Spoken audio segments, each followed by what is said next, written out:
membagi satu berita sukacita Allah, yaitu tentang satu tema penguasaan diri.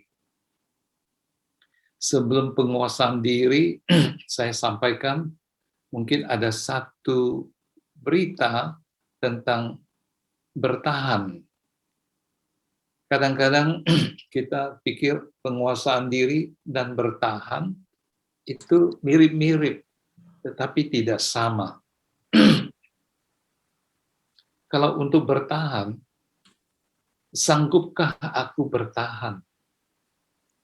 Berapa lama aku dapat bertahan? Bertahan dalam apa? Banyak persoalan dalam kehidupan kita sehari-hari. Dalam bertahan itu, siapakah yang aku andalkan? Ya. Yakobus 1 ayat 12 mengatakan, berbahagialah orang yang bertahan. Ya, bertahan dalam apa? Dalam pencobaan. Nah, situasi yang hampir 1 tahun ini, yang kita rasakan, ya, banyak yang bertanya kepada saya, saya kira-kira ini pandemi ini sampai kapan ya? Kemana saya tahu, saya bilang. Ya. Nampaknya semuanya masing-masing sudah merasa capek, lelah, dikungkung terus. Kebiasaan-kebiasaan hidup yang lama sudah tidak ada lagi. Ya. Tidak bebas. Dan harus divaksin dan sebagainya. Vaksin juga tidak bertahan sepenuhnya. Nah, apakah kita mau kembali ke seperti dulu? Saya kira tidak demikian lagi. Tetapi kita dituntun untuk lebih berdisiplin dalam kebersihan, dalam hubungan relasi dengan teman, dengan orang-orang yang lagi dalam kesusahan. Ya. Dulu kita nggak peduli, tiap hari kita bangun, kita cari harta dunia, ya kita mencari sesuatu yang duniawi, walaupun tetap ke gereja bisa. Nah, pada saat ini kita mau coba merenungkan khususnya pada bulan Prapaskah ini di tahun 2021. Banyak yang telah kita lakukan Prapaskah di tahun-tahun yang lalu. Ada kegagalan, ada yang asal-asalan saja, banyak model-model yang kita lalui. Nah, kesempatan tahun ini merupakan satu bulan rahmat bagi kita semua untuk mengikuti tahap demi tahap, langkah demi langkah dari Tuhan Yesus yang menuju ke Golgota dan bangkit pada hari ketiga. Ya, banyak pencobaan-pencobaan yang Yesus lalui dan sukses dia lakukan. Kita sebagai pengikutnya atau murid-muridnya, kita mau belajar. Ya. Sebelumnya saya mau baca beberapa ayat di sini diambil daripada Galatia pasal 5 ayatnya yang ke-19. Hal ini penting ya, dalam penguasaan diri atau pengendalian diri. Beda dengan bertahan. Perbuatan daging telah nyata, yaitu percabulan,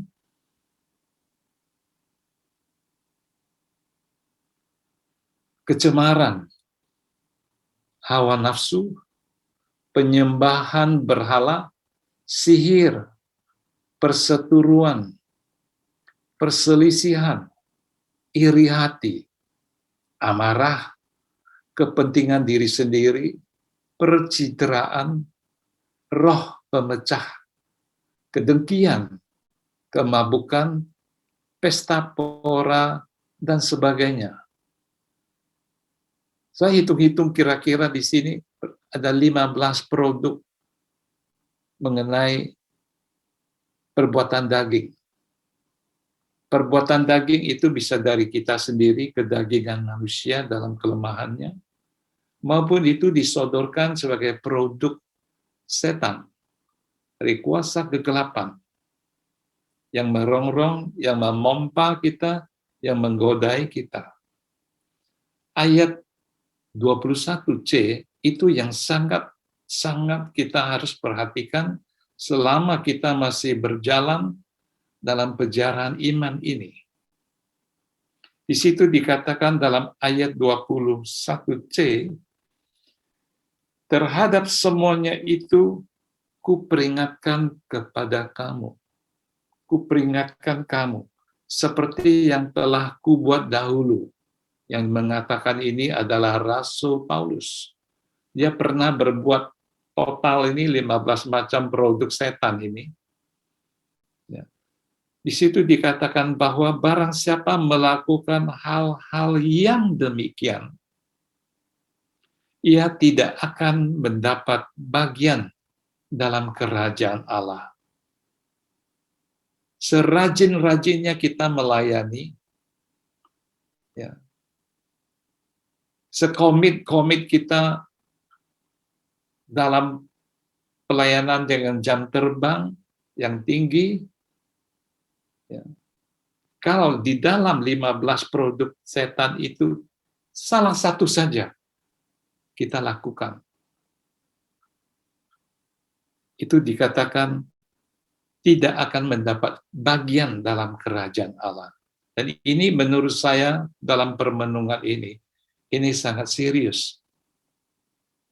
Selama kita hidup dalam 70 tahun atau kuat 80 tahun, kalau kita tidak hati-hati ya, untuk menghindari hal-hal seperti ini, ya, yang dikatakan dalam Galatia 5:21 ini, di antaranya 15 ini, kita akan gagal sebagai seorang Kristiani yang rajin ke gereja, yang rajin melayani, ya, dengan usaha bertahan sendiri, ya, kita gagal.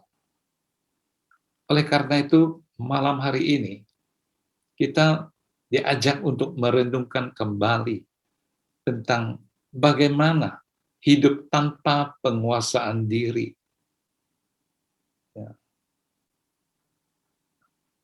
Saya ingin menyampaikan di sini ada satu hal yang penting. Manusia seperti kita ini hanya debu. Ya, bukan hanya sebuah lagu yang kita sering nyanyi di gereja. Hanya debulah aku, itu ungkapan-ungkapan baik.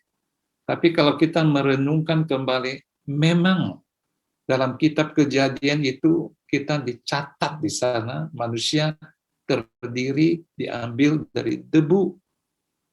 Dan pada waktu kremasi, ya, manusia selesai tugasnya di sini, kembalilah kamu menjadi debu.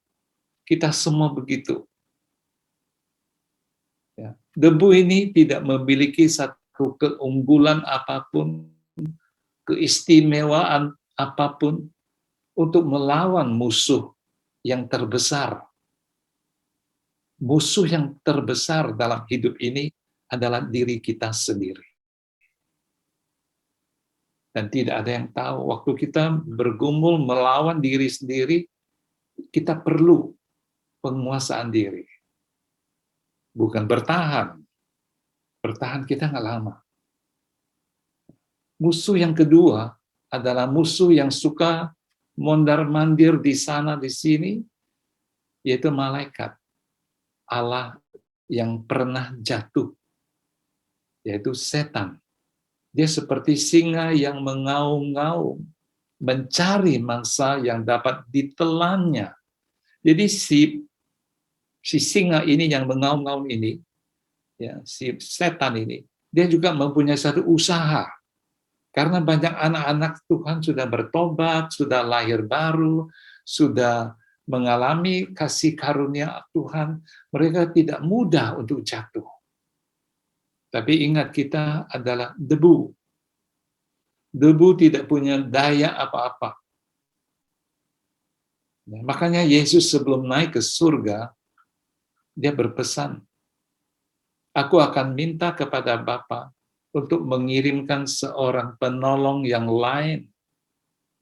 Mengapa dia perlu mengirimkan penolong yang lain. Sebab kita nih memang butuh pertolongan. Debu kita.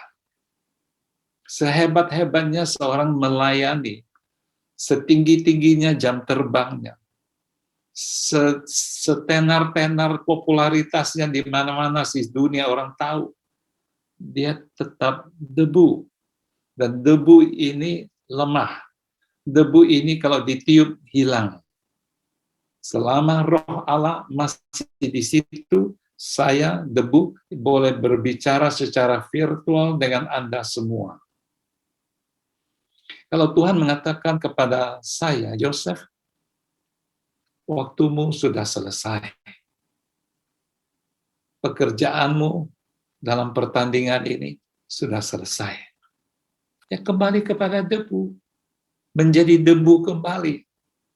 Roh dan jiwa saat itu juga, detik itu juga diadili oleh Tuhan. Apakah masuk neraka? Apakah naik ke surga? Naik ke surga juga ada dua macam. Ada surga yang masih di dalam api penyucian, itu surga, tapi belum cukup untuk kudus.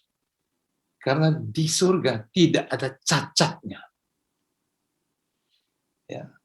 Jadi maksud saya mengatakan demikian adalah, selama saudara dan saya masih berdiam di bumi ini, adalah satu kesempatan emas untuk mempersiapkan diri untuk kehidupan yang akan datang. Dan sama sekali kita tidak mempunyai satu jasa apapun terhadap keselamatan yang telah Tuhan anugerahkan. Sama sekali kita tidak ada jasa. Ya, tidak ada poin, tidak ada sesuatu yang boleh kita banggakan. Bangga karena apa? Seperti Rasul Paulus mengatakan, celakalah aku kalau aku tidak memberitakan firman Allah. Ya. Dan upahku apa? Upahku adalah menyampaikan kabar gembira. Upahnya, kenapa? Diberi izin, seperti malam hari ini, saya diberi izin, kesehatan, pengetahuan, urapan Roh Kudus, semua disampaikan, diberitakan karena Allah yang berbicara melalui suara bibir saya ini. Dan ini serius. Bukan yang berbicara ini sudah sempurna. Tidak. Tetapi dia mau pakai yang tidak sempurna, yang simple, yang sederhana ini, yang masih banyak jatuh bangun. Namun kita jangan berkecil hati. Kita tetap mau dipakai Tuhan, asal kita mau bekerja sama sebagai mitra Allah. Bukan yang menyampaikan firman Tuhan ini sudah jagoan, unggul. Siapa bilang? Oleh karena itu, saudaraku, saya ingin menyampaikan salah satu hal yang amat penting ini, bahwa penguasaan berbeda dengan bertahan sebagai manusia. Dia akan stres kalau dia bertahan, dia akan putus asa, kok begini terus. Kalau kejadian pandemi ini di mana Tuhan berada, kapan selesai? Ya, seakan-akan dia mau menjadi Tuhan untuk bertanya kepada yang empunya surga. Manusia seperti ini tidak mempunyai kekuatan apa-apa. Tidak ada satu mesin untuk mencetak, untuk memproduksi penguasaan diri. Itu datangnya dari sumber Roh Allah sendiri. Dari 9 macam buah roh. Buah rohnya satu. Cirinya, karakternya 9 macam. Bukan buah-buah roh. Buah roh, kita baca, tetapi buah roh adalah kasih, sukacita, damai sejahtera, kesetiaan, lemah lembut, penguasaan diri, kesabaran, kemurahan, kebaikan. Itu yang saya mohon apa? Tambah lagi, rendah hati.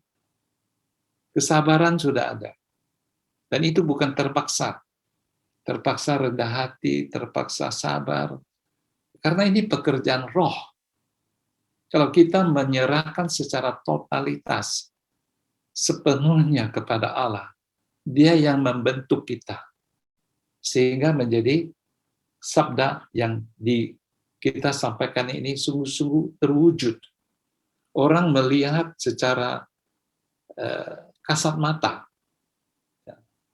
Hari ini kita mendengar firman Tuhan bahwa Yesus berkata kepada para muridnya dan orang banyak, jangan mengikuti apa yang dikerjakan oleh kaum Farisi dan ahli-ahli Taurat.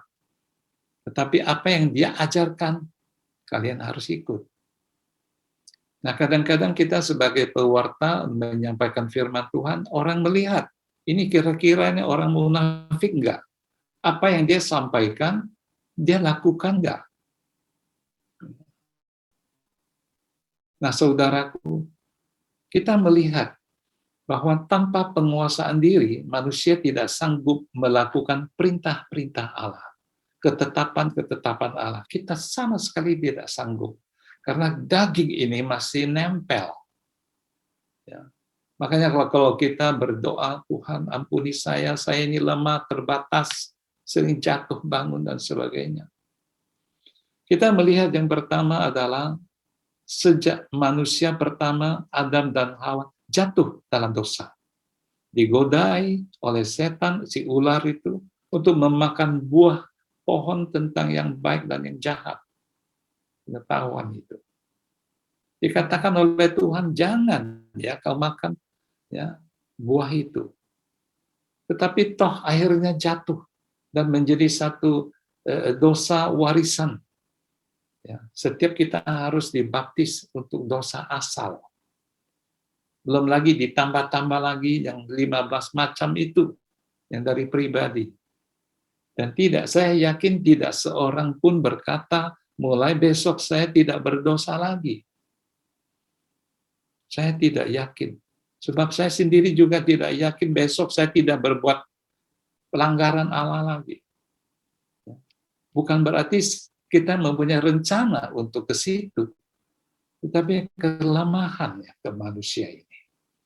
Seperti Rasul Paulus mengatakan, apa yang aku perbuat, itulah yang aku tidak mau aku buat. Tapi justru itu aku yang berbuat. Rasul yang besar itu mengatakan demikian. Apalagi kita. Nah, mengapa Adam dan Hawa jatuh dalam dosa seperti itu? Karena dia nggak bisa menguasai diri dalam dosa kesombongan. Kesombongan dari dahulu, hari ini, sampai selama-lamanya, paling laris. Paling laris. Ya, bisa sombong rohani, bisa sombong jasmani. Tadinya cuma bangga doang. Lama-lama dari bangga, naik pangkat. Benar ya saya ini. Saya bangga Pak. Wah, hebat. Lama-lama sombong. Ya. Demikian juga iri hati. Itu ada di dalam 15 tadi jenis. Itu Kain dan Habel, anak daripada Adam dan Hawa. Unsur akibat dari dosa warisan ini diturunkan kepada anak-anaknya. Padahal Kain tidak mempunyai rencana untuk membunuh Habel. Mereka datang ke gereja, saya anggap datang ke gereja. Mereka mempersembahkan persembahan, ya, kurban kepada Allah masing-masing. Satu sebagai petani, satu sebagai pemburu. Yang diterima, yang diindahkan oleh Tuhan adalah yang punya Habel. Sebenarnya Tuhan tidak melihat barangnya, tapi hati. Nah, mulai dari situ ada bau gangguannya yang dirasakan oleh Kain. Penguasaan diri tidak ada. Papa dan Hawa juga nggak punya penguasaan diri, makanya jatuh. Ya, memakan buah yang dilarang. Demikian juga Kain, dia tidak mempunyai penguasaan diri, emosinya, dagingnya, semua itu timbul. Awas ini, wah ini nggak senang. Dan dia membawa adiknya jalan-jalan ke padang, disitulah adiknya dihabisin. Namun demikian Allah yang maha baik, walaupun manusia tetap berbuat dosa, siang dan malam, bukan merenungkan firman Tuhan. Di seluruh global ini, manusia ini, orang terus-menerus berbuat dosa. Ya, terus-menerus, non-stop. Kalau saudara dan saya jadi Allah, pusing nggak nih? Stres nggak? Walaupun tiap tahun ada masa prapaskah, ya, diajak untuk bertobat, orang nggak pusing. Ya. Oleh karena itu, kita diingatkan kembali melalui permenungan, melalui bacaan-bacaan rohani, melalui ekaristi yang kita hadir tiap pagi atau yang sore, ya, permenungan-permenungan dari para imam dan semua teman-teman itu sungguh mengingatkan kita. Bukan orang itu jago-jagoan, tapi mengingatkan. Mengingatkan orang lain dan diri sendiri. Yang kedua yang saya ingin sampaikan, kelolosan atau terlepasnya penguasaan diri seperti Raja Saul, ya, karena tepuk tangannya kurang untuk dia, ya, yang lain berlaksa-laksa, dia cuman biasa-biasa saja. Akhirnya dia tidak terima, ya, apa yang dilakukan oleh Daud yang begitu hebat. Setelah pulang dari perang, mereka itu nyanyi-nyanyi untuk menyongsong Daud. Kok saya cuma biasa-biasa saja. Iri hati lagi kembali kepada Raja Saul. 1 Samuel 18 ayat 8. Gagal penguasaan diri ini di dalam iri hati ini menjalar. Ya, dari dahulu, hari ini tetap ada. Dan sampai yang akan datang. Saudaraku, demikian juga anak sulung yang gagal penguasaan diri dan dalam iri hati ketika anak bungsu yang hilang telah kembali. Lukas 15 ayat 27 hingga ayat 30. Kita hafal itu, perikop itu. Kadang-kadang kita anggap ini adalah suatu cerita. Tapi semua itu kalau kita renungkan kembali, itulah saya. Anak sulung ini saya. Karena adik saya lebih disayangi oleh papa, oleh orang tua. Saya ini kerja sampai keras, sampai begitu banting tulang kok nggak diperhatikan. Nah, hal-hal seperti ini terjadi dalam rumah tangga, lingkungan, paroki, wilayah, ya, di mana-mana pun terjadi. Ya, karena ini tidak membedakan. Oh, ini kalau rohani tidak ada iri hati. Siapa bilang? Oh, ini karena pekerjaan Tuhan rohani. Jadi semua aman-aman. Yang saya tahu selama ini terjadi percekcokan, gesekan-gesekan, baik secara halus maupun setengah halus maupun gebrak meja. Itu pun di dalam meeting-meeting di dalam gereja. Orang-orang gebrak meja, satu sama lain tunjuk. Ya, ini terjadi walaupun sangat rohani. Namun dalam hal ini ketika Daud melihat Saul mengejar dan ingin membunuhnya, ada satu kesempatan Daud juga mempunyai satu positif di situ.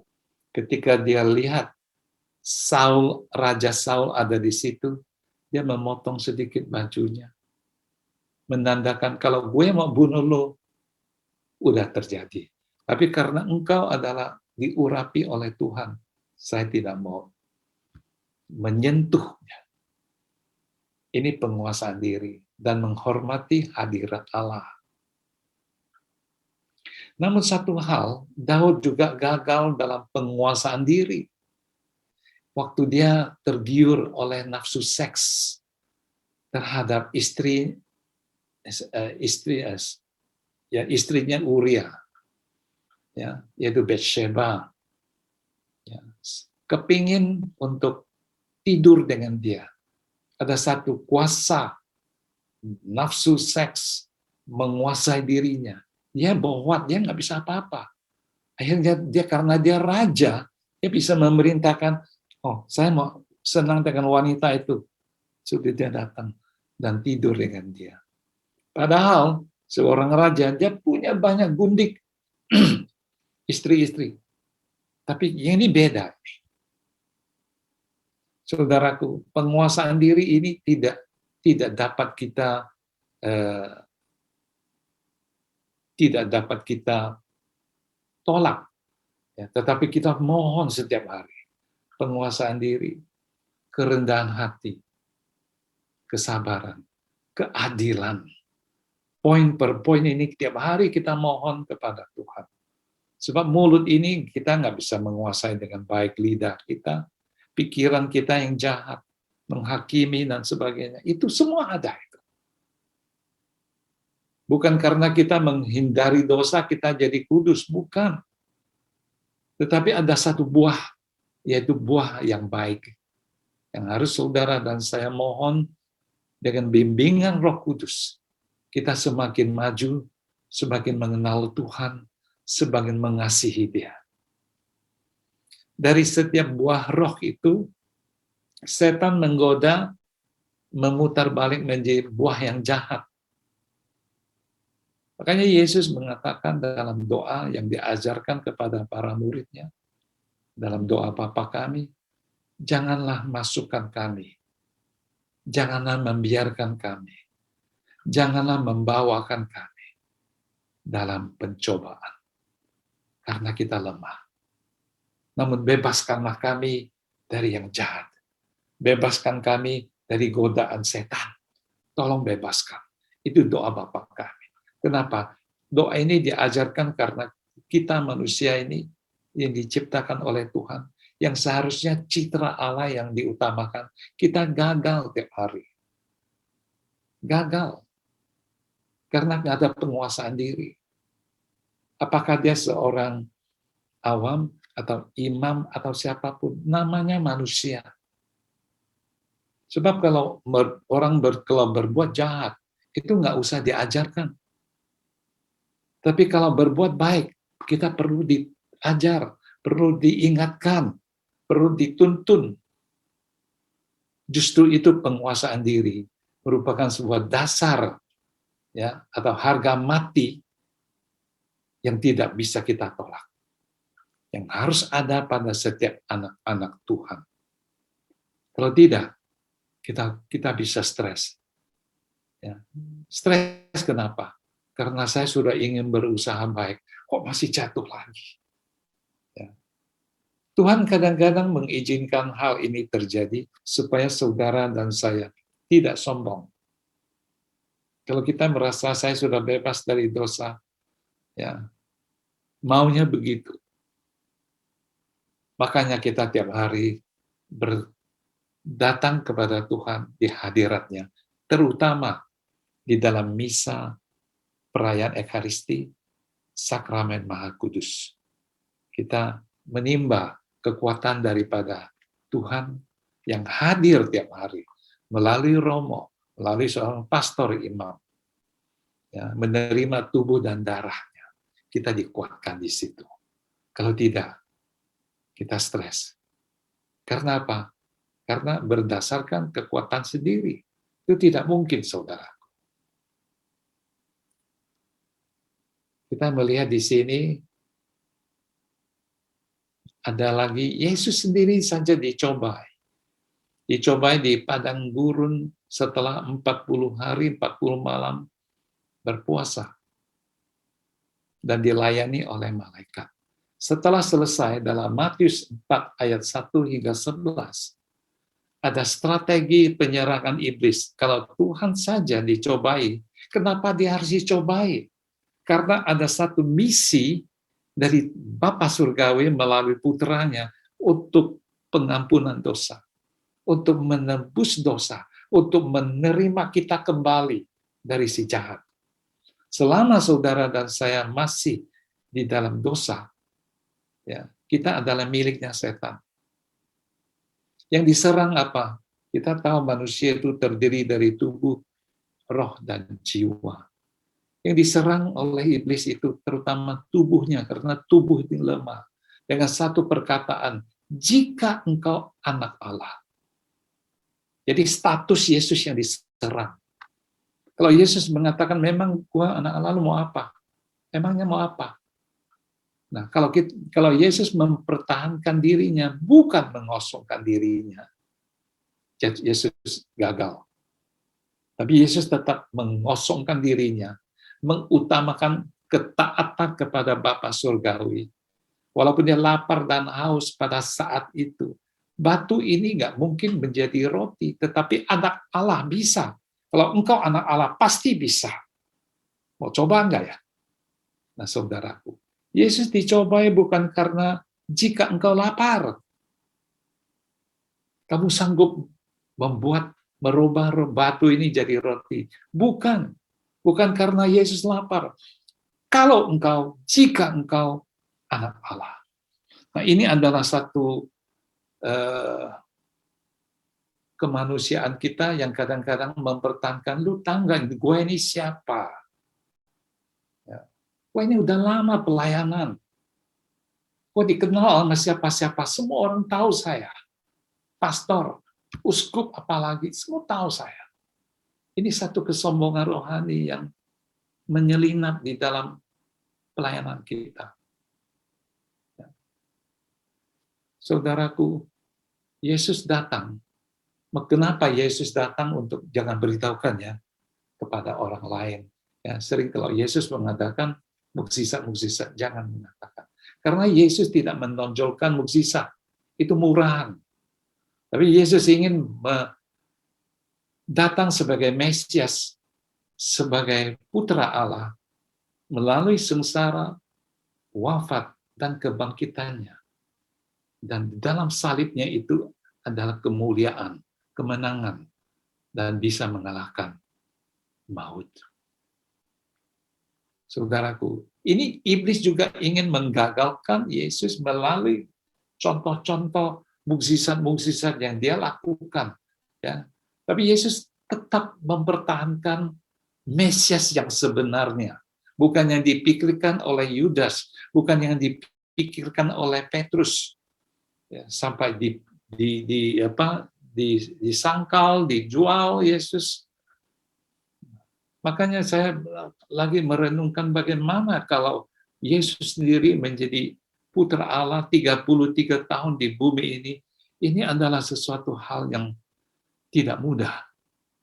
Karena dia 100% Allah, 100% manusia. Ini yang diserang. Kalau diserang, kita harus mempunyai senjata. Kita mempunyai senjata apa? Yaitu pedang roh. Ya, pedang roh itu kalau kita nggak baca ini, nggak makan tiap hari, pedangnya bisa berkarat. Musuh datang mau buka aja nggak bisa, karena udah stuck di dalam, udah macet, karena nggak pernah dibersihin.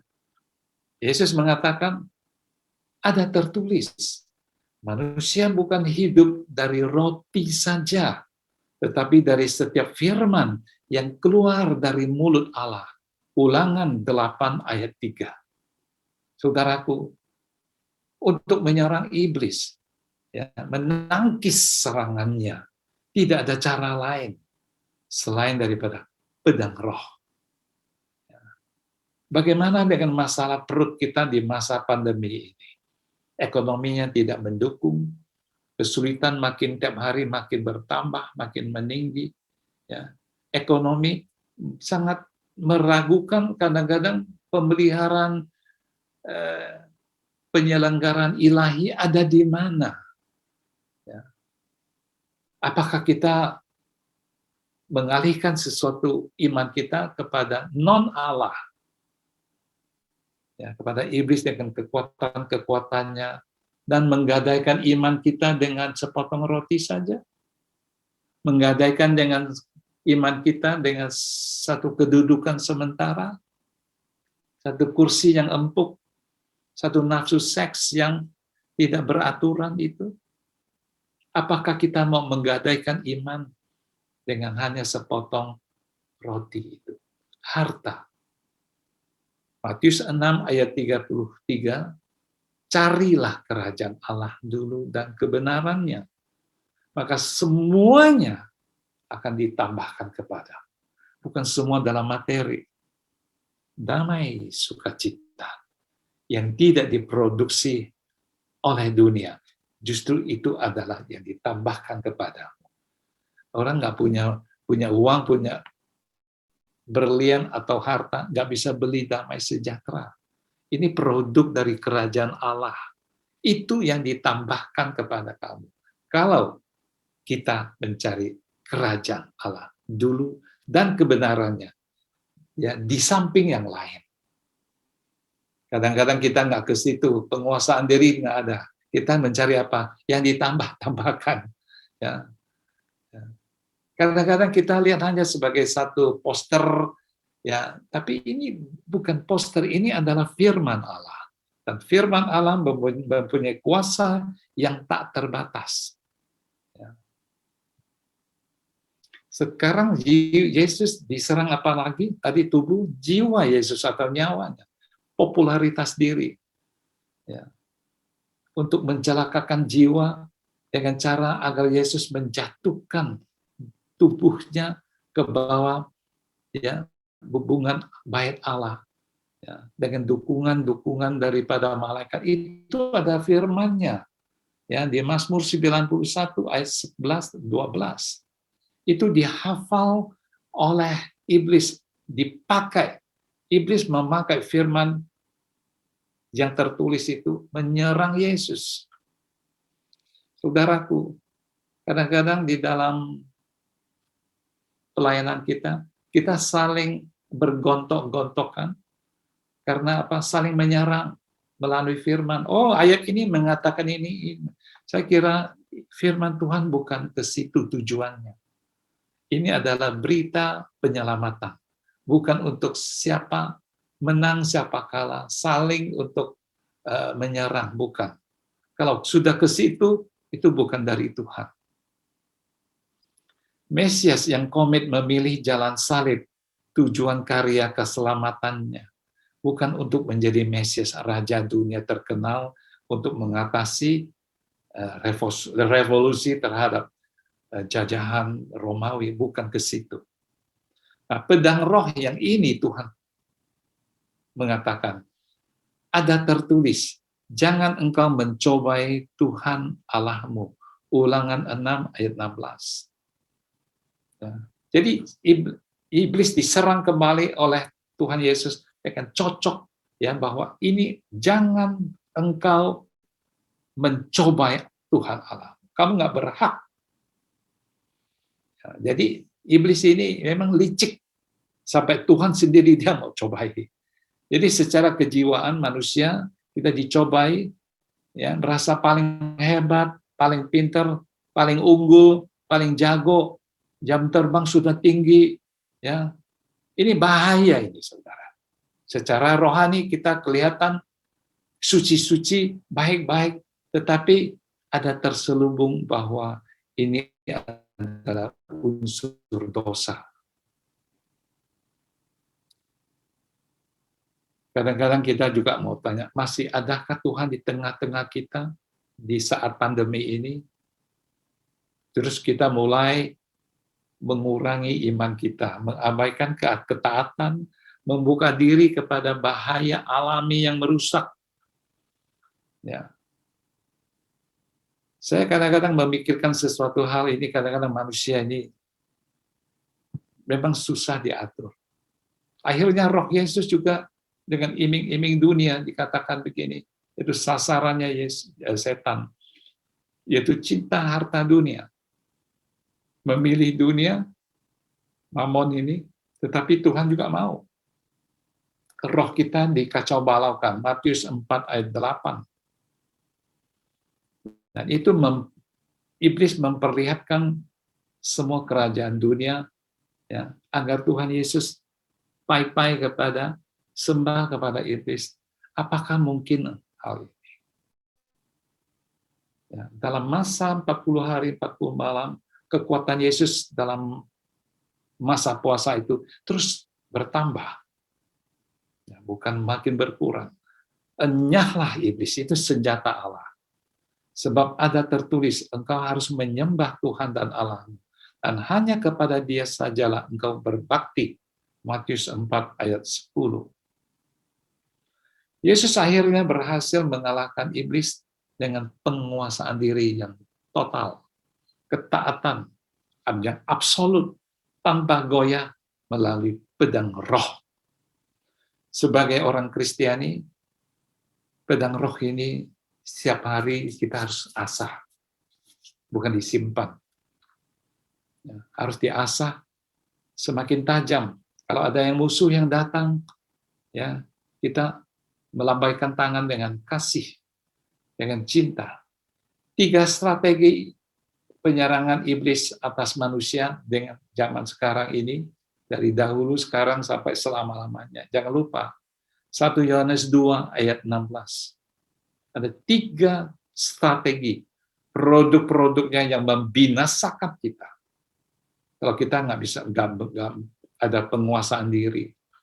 Yang pertama adalah keinginan daging, ya, itu roti. Ya, puasa sih puasa, ya, tetapi juga yang ngemil. Ya. Keinginan daging ini memang daging kita ini butuh, dan karena selama ini dimanjain terus. Apakah kita bisa tidur tanpa AC? Ya. Tadi pagi saya jalan pagi, saya melihat di sebelah rumah kami di sini ada warung makan yang baru dibangun. Baru ada atapnya sedikit saja.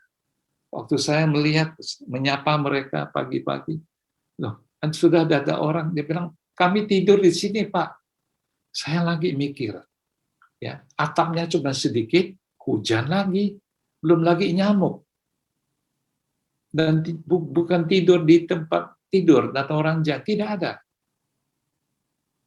Kadang-kadang saya memikirkan, waduh, ini betul-betul hebat ini. Ya, saya sendiri tidak mampu. Itu baru keinginan daging, keinginan mata, kita serakah, nafsu yang jahat, itu yang diserang. Ya, kalau kita nggak ada penguasaan diri terhadap ingin mata, sesuatu yang melalui mata kita digoda, ya, bisa secara lawan jenis, bisa melalui shopping, bisa melalui macam-macam keinginan mata ini. Ya. Terus yang ketiga, keangkuhan hidup. Ingin tenar, ingin ujian, cari muka, hidup dalam topengan, ya, dalam pelayanan dengan motivasi yang munafik. Ya. Kita memberi sedekah, ya, baksos, ya, dan berdoa, berpuasa, supaya dilihat orang. Ini juga hati-hati. Keangkuhan hidup. Bukan soal mewah materi, tetapi secara rohani juga kita perlu membatasi diri. Matius 6, ayat 1 hingga 18. 3 poin ini adalah strategi daripada setan, ya, yang disembah-sembah oleh orang dunia. Kita sebagai anak-anak Tuhan, trompet kita ini, suara kita ini, selalu ingatkan kepada mereka, hati-hati, jangan sampai terjatuh. Sekarang jalan keluar untuk penguasaan diri.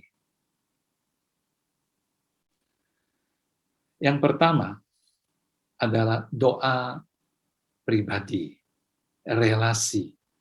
Ya, doa pribadi itu relasi, bercakap-cakap dengan Tuhan sebagai sahabat, menghormati Dia, dan percaya Dia hadir seperti sekarang ini.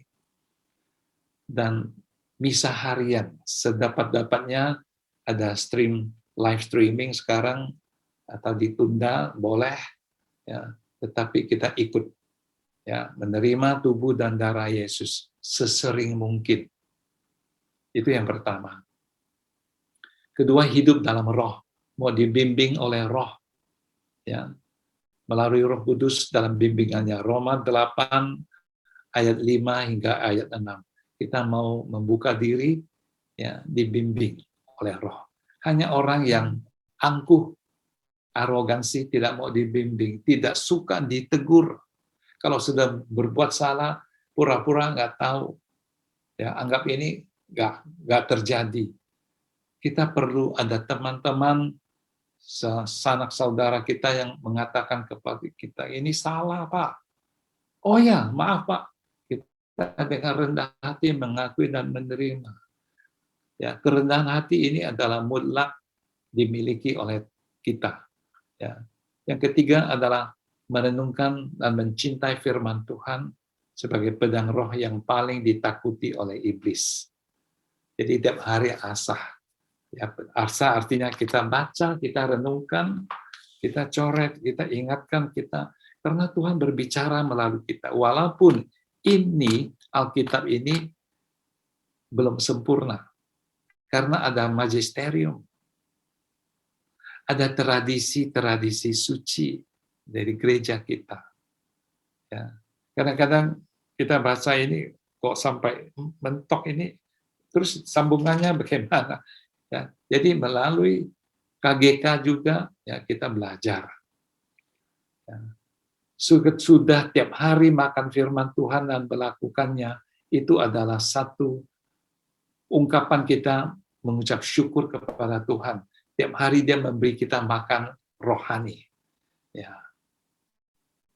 Ada beberapa ayat ini yang saya ingin sampaikan untuk menutup ini, ya, menutup permenungan ini.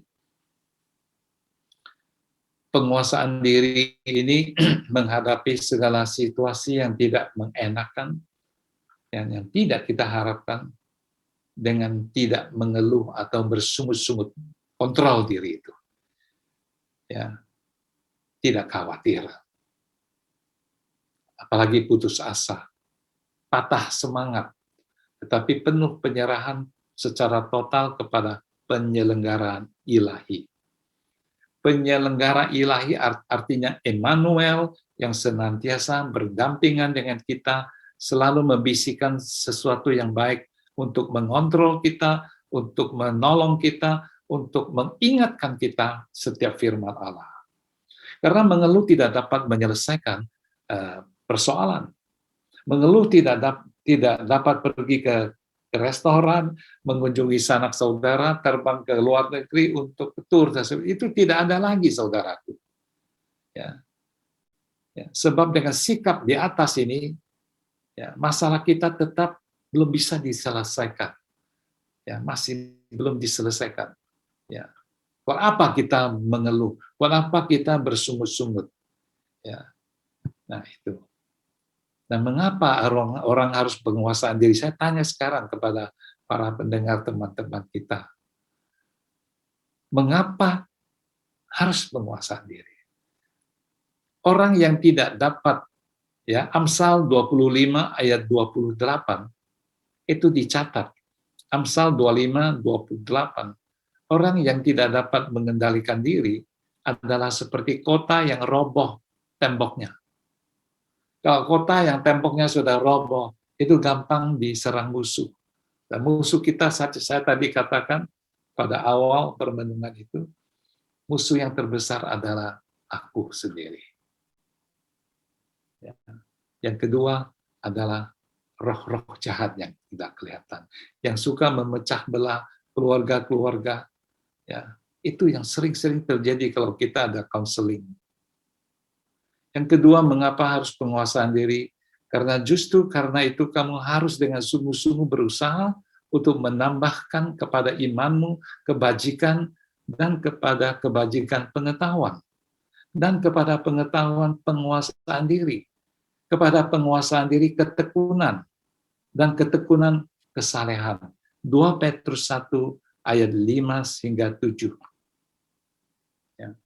Ini beberapa poin penting, ya, Dan kita harus sabar, ya, sabar dengan pasangan hidup, sabar dengan teman-teman sepelayanan dan sebagainya. Sabar, sabar bukan terpaksa, tetapi karena kasih adalah sabar. 1 Korintus 13 ayat 4. Ya, kapan harus sabar? Waktu ketegangan terjadi. Ya, kesehatan, financial problem, semua datang terus-menerus. Sabar, ini adalah salah satu buah roh. Seberapa panjang sabar kita itu, kesabaran manusia sangat terbatas. Ya, namun kita tidak boleh sungguh-sungguh. Allah tetap panjang sabar. Ya, Allah tetap menolong kita. Kita belajar seperti Tuhan yang panjang sabar terhadap setiap pemberontakan kita. Mazmur 103 ayat 8. Tuhan begitu baik. Dalam Ibrani 10 ayat 17. Dia tidak ingat lagi kesalahan-kesalahan kita. Tuhan nggak pernah memperhitungkan kesalahan kita. Ya, walaupun seperti Adam dan Hawa diusir dari Taman Eden, Kain dan Habel, dan masih banyak lagi dalam sejarah manusia, ya, historis ini. Ya, kita adalah orang-orang yang memang kalau bukan belas kasihan Tuhan, kita hancur deh. Ya. Rendah hati juga kita harus perlu juga, 1 Petrus 5, karena Allah tidak suka orang yang congkak, yang menentang. Ya, sifat Allah rendah hati. Makanya dikatakan dalam sisa usia kita, jangan diobralkan kepada sakit hati lah, khawatir, dendam lah, ya, gosip lah, jangan diobralkan, saudaraku. Ya, justru pada saat prapaskah ini kita mohon Tuhan memperbaharui kita, memperbaiki hidup kita. Saya kira cukup sekian pada malam hari ini permenungan kita. Semoga Tuhan memberkati kita dalam perjalanan hidup kita bersama Allah Roh Kudus, ya, dalam menyusuri menuju kepada kehidupan kekal. Ya, sebab ini hanya sementara kita di sini. Ya, kadang-kadang kita ingin bercokol lama-lama di sini. Saya kira bukan demikian. Hidup kita adalah satu persiapan untuk satu jalan menuju kepada Tuhan Yesus secara face to face, muka dengan muka, kita akan jumpa. Selamat merenungkan kembali apa yang kita sampaikan pada malam hari ini. Tuhan Yesus memberkati. Amin.